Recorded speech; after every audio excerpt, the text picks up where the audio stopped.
ଦିବସର ଶେଷ ଏବଂ ରାତ୍ରିର ଆରମ୍ଭ ମୁହୂର୍ତ୍ତକୁ ସନ୍ଧ୍ୟା କୁହାଯାଏ।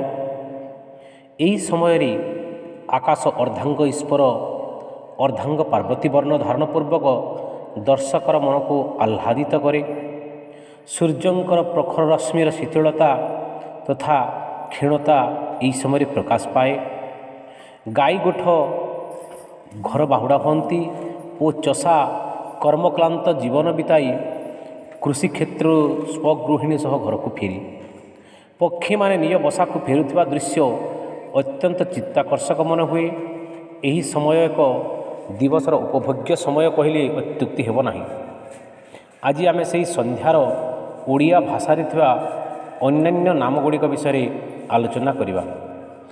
ଦିବସାତ୍ୟୟ ରଜନୀ ମୁଖ ସନ୍ଧ୍ୟା ବେଳ ଦିନାବସାନ ସୂର୍ଯ୍ୟାସ୍ତ ସଞ୍ଜ ସାୟଂକାଳ ଦୋଷାସାୟ ବ୍ରହ୍ମଭୂତି ସଞ୍ଜିଆ ସୂର୍ଯ୍ୟାସ୍ତ ରାତ୍ରି ଯୋଗ ନିଶାମୁଖ ସନ୍ଧ୍ୟା ବେଳାସ୍ତ ଦିବସାବସାନ ରାକ୍ଷ ଶିବେଳା ଦିନନ୍ତ ଭକ୍ତ ଦିନ ଦ୍ୱିଜ ମୈତ୍ରୀ ସାୟଂ ବାସରାନ୍ତ ପ୍ରଦୋଷ ରାକ୍ଷସୀ ପିତୃ ପ୍ରସୂନି ସାଗମ ଗୋଧୂଳି ସଚରିବିକା ସାୟାନ୍ନ ନେମ।